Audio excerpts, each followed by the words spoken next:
We'll listen to the challenge, we'll make a strategy. If I can participate, I will. If not, then I can only do just enough to survive. No tactic. Once we were in it, we were just winging it. You're going to listen to me, okay, until I say to do something. Come on, guys, come on! Hold it, hold it, hold it! The Photonist Ultimate Forces Challenge, an annual extreme endurance competition for athletes from across the globe. On the Indonesian island of Bali, 42 elite athletes push the limits of teamwork, tactics, and pure physical strength to prove who's the fittest of them all.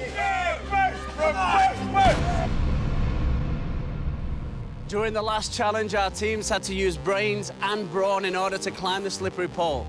But not before they had to drag those heavy sandbags through the forest. For Team Australia, things couldn't have started any worse due to a physical setback. Adam, muscle man, pulled his hammy, so he can't really lift sandbags and he can't run. But the 60 chin-ups halfway through the course was a hurdle for all the teams. Tactics failed, flourished, and were even altered during the race. We need to get past. We need to get past. Okay, go, go, go! But it was just a small hiccup compared to the last part of the challenge, climbing a 4-metre-high bamboo pole. Again, we saw different strategies and tactics. It was a crucial mistake of only millimetres that cost the Americans the top prize. She missed the top. South Africa continue their unbeaten streak, while the Americans move up to second place. Team Australia and Belgium are now tied for third, with Team Canada unfortunately bringing up the rear. Another peaceful day in paradise on the beautiful island of Bali. The 5 teams are eager to tackle their next challenge, even though the first signs of physical wear and tear are clearly visible. While competing means participating. As a 6th member, I do what I can, otherwise the team suffer with 5. We'll listen to the challenge, we'll make a strategy. If I can participate, I will. If not, then I can only do just enough to survive. With each day passing, the challenges are getting tougher, and the human resources and abilities are intensely tested. Our next challenge requires explosive strength from all teams, but it also includes the fact you need to keep your nerve in order to complete this trek. Today's first stage is a 4-kilometre cross-country run, which involves ferrying around heavy sandbags and a stretcher.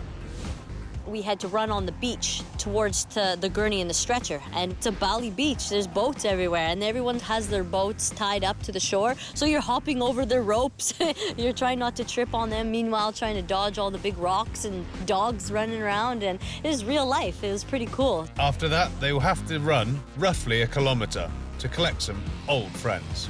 And guess what? Sandbags again, my favourite. Pick up the sandbags, bring them back and put them on the stretcher. Then it's just a matter of going in the same direction one more time, but now with a load of approximately 125 kilograms on their shoulders. Easy does it, but there is of course a catch. What's been different in all the other challenges up until this one is you're now going against a team. Focus is everything. A great challenge, great. Like, they're thinking up tricky stuff. Because Australia finished the previous challenge last, they will have to go first, and by themselves. But this does not affect the Aussies' enthusiasm at all.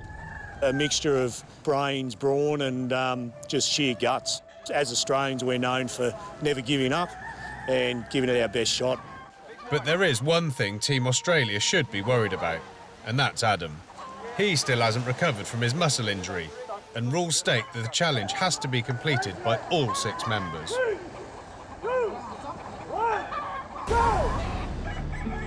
Adam's leg, hopefully in a couple of days, he'll be back to full speed. He can't overextend himself, otherwise he's going to really hurt himself. You know, he won't be able to compete anymore. So at the moment, we're not 100%, but we're still in the game. Rules don't dictate that everybody needs to be involved in picking up the sandbags. And that creates a great opportunity for Adam to stay behind and rest, and also test the stretcher. So I must finish with the team.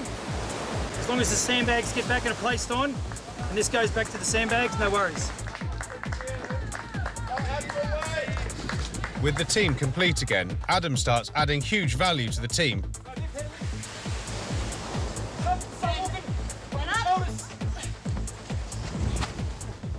So far, so good. Now it's just a kilometre to the turning point with the 125-kilo stretcher on their shoulders. That was an incredible race. It was a lot of weight to carry, and we did push ourselves to the end. At the halfway point, the sandbags can be dropped. From here, it's straight back to the finish, with the stretcher, of course. Just a few metres more, and Australia have set the first time.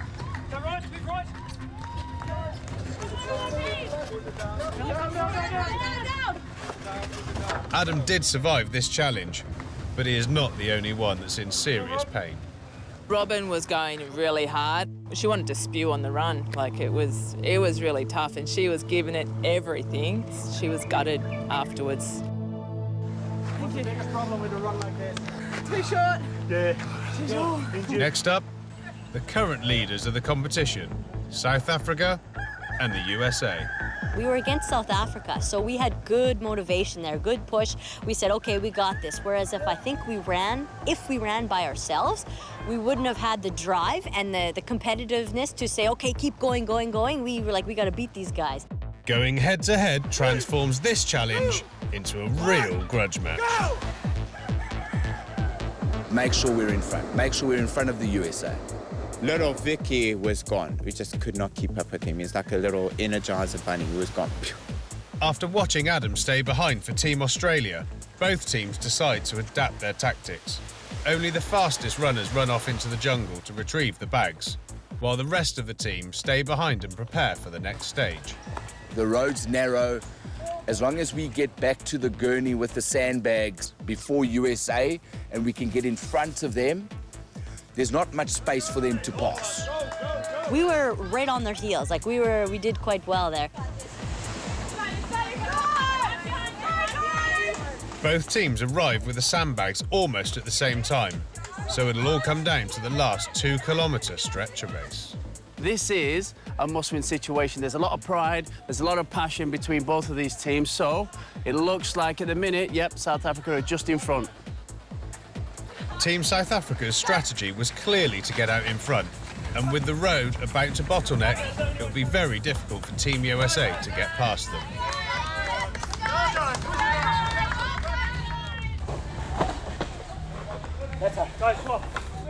When we dropped the sandbags off, we could have been jerks, boxed them in, took our sandbags off and not let them pass us, but we're too nice. But this clearly cost them precious time. And on the other hand, the South African train seems to be running out of steam.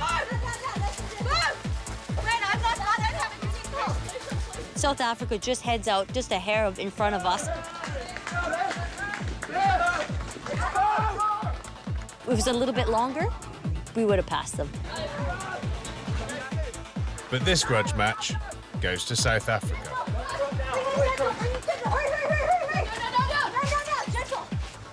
If they were in front of us, I don't think we would have been able to pass them. I don't know if we would have had the gas to pass them. We realized that South Africa, they're human too. Terrence, the big guy, he's lying on his back on the stretcher and couldn't, he had a hard time breathing there. He struggled. So we're like, all right, we got this. So at the beginning and before this, we were kind of intimidated, a little nervous and scared of them. And they're human too. And everyone has their breaking point, and we're just going to keep driving forward and keep pushing hard. Carrying the weight. Bit heavier than I thought it would be, eh? I thought a couple of pieces of bamboo can't be that tough. The last two teams to face each other are Canada and Belgium. The country we had to challenge was Canada. Big guys. We have one guy with the injury, so it's running with the injured ankle. I hope it will become good. And they're off. Eva is an ace runner and immediately takes the lead. But the first part of the beach is not only about running, it's also about focus. Then I fall. I was immediately pumped. She fell down, but she was still faster than all of us. Falls down right at the start and still burns ahead. That girl can run. Despite her fall, Eva manages to enter the main road in second place, right behind Paul of Team Canada.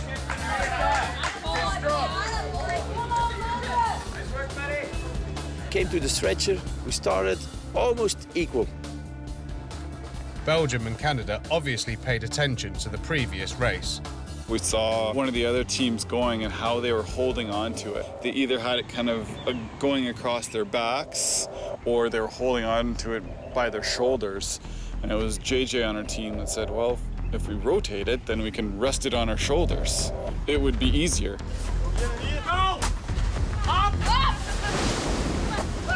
They jumped in front of us. Rotated our stretcher so that we controlled the pace and they wouldn't be able to go around us. The Canadians performed their newfound tactics to perfection.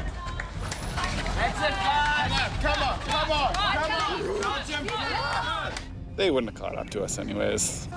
Halfway through the course, Team Belgium leapfrogged Canada. But unfortunately for Belgium, it doesn't last long. I'm sure they were a little upset by our strategy, but that's what competition's about. Work smarter, not harder. The phrase, nice guys finish last, the Belgians are learning it the hard way. It's all about tactics, and now we are thinking also in the team, we have to be a little bit more rough, I think. So now we were gonna do it a little bit rougher. Even though they competed head-to-head, it's the clock that determines the winner of this challenge.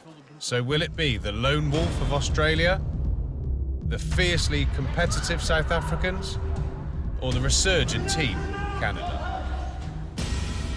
Number 3, Canada. That's my favorite event. We had a lot of fun with it. Second place goes to... USA.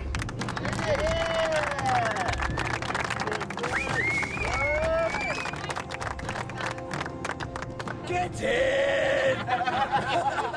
And again, the team to beat, South Africa. We're really here to win every single event. The same two teams occupy the first and second position, with South Africa continuing its undefeated run. But USA are impressively closing the gap. Team Canada put in its best performance of the week, followed by Team Belgium. But for the second challenge in a row, Australia finished last. We are so close to each other. We can be jumping 2-3 places in the front if we want. They're definitely not unbeatable. Every team has their weaknesses. Hopefully we'll find out before the finals. Proud of you. Get out of 5th? Hell yeah. Yeah. Day 2, we got to 2nd place. We'll get back there again. But this day is far from over, and everything can change in a heartbeat. In the evening when we are sitting and eating, we are all, what is coming next? You can do so much things here. It seems like the challenges are getting more and more difficult. No challenge will ever be the same, and there's always room for learning. No level can match that. The teams are given some time to rest, but not that much, because tonight they will be put to their tests in the pitch black. The Photonis Ultimate Forces Challenge tests top-flight athletes with military-style training. This means competing in virtually every condition imaginable and under extraordinary, difficult circumstances. Including using, of course, state-of-the-art technology. The next challenge takes our athletes deep into a jagged canyon running through the island. Here, each team will have to transport 3 large bamboo poles along the rocky riverbed. When we started the game, we had some bamboo sticks with us and we had to go through the river. Then we went to an open place in the water. Once there, they must find a few essential tools. Some ropes and a knife, and that's the things we needed because we had to make a bridge. The bridge sturdy enough for 1 team member to cross. It's 2 rocks and we had to cross them. And they have to do this in the black of night. To guide each team into the canyon, 2 members will be given military-grade night vision goggles. This technology allows you to see at night like in the daylight.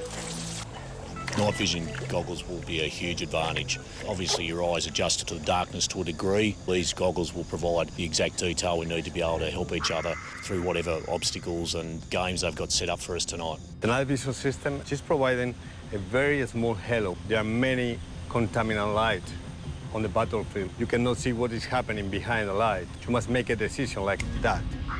With the new tubes, this halo is reduced to the minimum allowing you to see what is happening behind the lights. Have fun alive, fellas. The first team to enter the heart of the darkness is Team Belgium. It was a whole new world.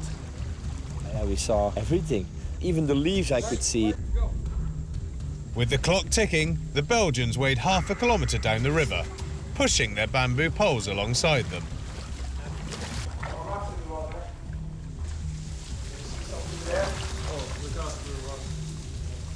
The Belgians locate the rope and knife surprisingly fast, then proceed downriver to a narrow ridge where they can construct their rudimentary bridge.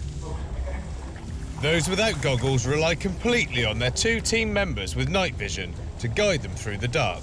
Okay. Teamwork is absolutely essential to lift the poles over the rocky riverbanks. Push.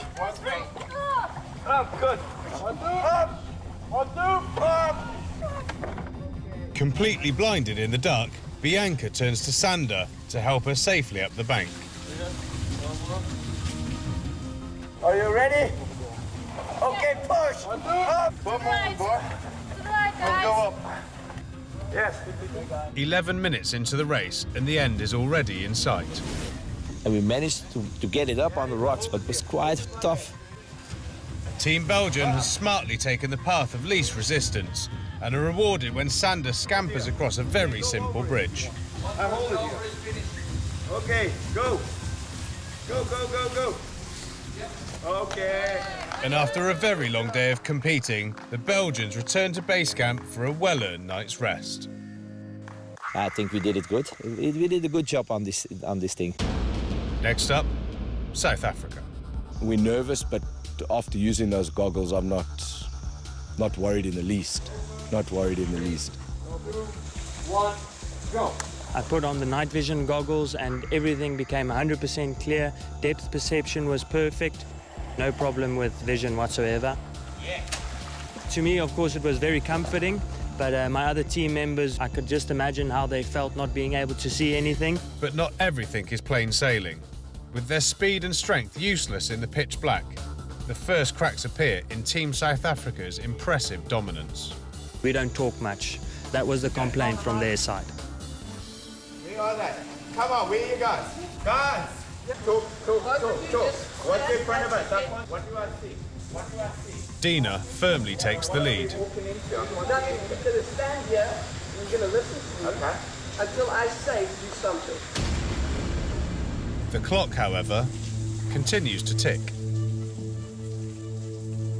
You always go into an obstacle having a lot of tactics, and then once you are in the middle of it, tactics soon change. So we couldn't plan around this obstacle. There was no tactic. Once we were in it, we were just winging it. They finally put their differences aside and see the light, but not before it costs them precious minutes.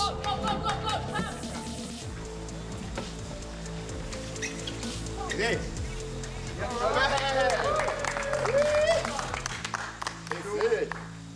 1, go. Team Australia are up next. Having lost the previous 2 challenges, they smell the chance to reverse their fortunes after watching Team South Africa falter. It was very, very dark. Put on the night vision goggles and immediately could see everything. One of the things you'll always see in a Hollywood movie is when someone's wearing night vision goggles, the good guy will turn on the light, everyone will be blinded, and he's got time to shoot everybody before they can adjust. These particular goggles, though, they don't have that issue. You can actually look into light. You can still see what's going on around you. Their enthusiasm is paying off. Team Australia easily scale the rocky bank and reach the crossover point, getting the most out of their night vision goggles. You could actually pick points at different distances as opposed to just providing a more flat visual impression. And I think they're going to be a huge asset, and they will save lives, and they'll actually assist soldiers and police to actually identify who's the friend, who's the foe, and make really good decisions. Hoping to save time, the Aussies make a critical decision. They ditch building the bridge altogether and crawl across a single bamboo pole. Military advisor Adam goes over the bridge to set a new time to beat. Unfortunately, however, Australia are penalised for only using one pole, a serious setback for an otherwise stellar display of great teamwork. Only the two rivals are left, Canada and the USA.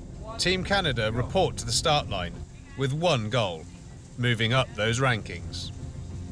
Everyone in Team Canada is pretty relaxed, but as soon as that challenge starts, everyone clicks in, you get focused and really pumped up, preparing yourself for the unknown of the Ultimate Forces Challenge. Completely in sync with each other, they quickly locate the rope and knife and follow their night vision goggles to the right location. A record time will definitely boost their standings. Steadily moving up, you know, you have a 6th place, a 5th place, a 4th place, now a 3rd. It's hard to be disappointed when you keep getting better every event. But the Canadians make the same mistake as the Australians, trying to outsmart the competition. But by using only one pole, they are also penalised. Instead of heading back to base camp, Team Canada stick around to check out how their rivals Team USA get on. Beat our neighbour to the north is all that really mattered to us. We want to beat them. We want to beat Canada. The Americans introduce a completely new tactic. Instead of sending the entire crew down the river, the teammates wearing the night vision goggles are sent ahead to locate the rope and the knife. The other team members are left to feel their way round in the darkness of the river.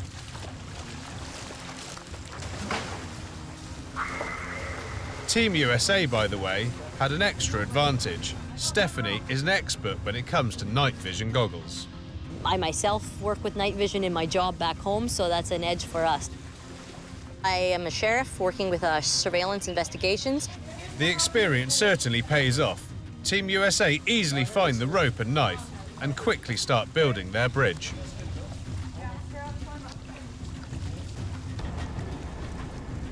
Instead of working from one side like the other teams, Stephanie and Kyle cross the river to work from there. It's a smart tactic, and it saves them valuable seconds. They quickly put the bridge in place, and Kim crosses to the other side. And with this, there comes an end to a very long day of hard competition. The Americans prove the most ingenious in the dark and win first prize. They fully exploited Stephanie's night vision expertise and the advantage of going last. Team Belgium came in second, and Canada, which without the penalty would have won the challenge, came in third. Team Australia, also penalised, came in fourth. To everyone's surprise, the South Africans finished last, which goes to show the UFC is not all about muscle. Overall, South Africa retains its commanding lead in the competition, with Team USA gaining ground in second place. Team Canada has jumped from last place to a tie for third with the Belgians, which leaves Australia in last place. They'll have their work cut out for them in the next challenge because the UFC is far from over. This next challenge takes place on water. This is where we see who's the biggest powerhouse of them all. Get up there! Medical team! If that's how they want to take a victory, then let them have it that way. You'll be on the edge of your seat during the upcoming game on the Photonis Ultimate Forces Challenge.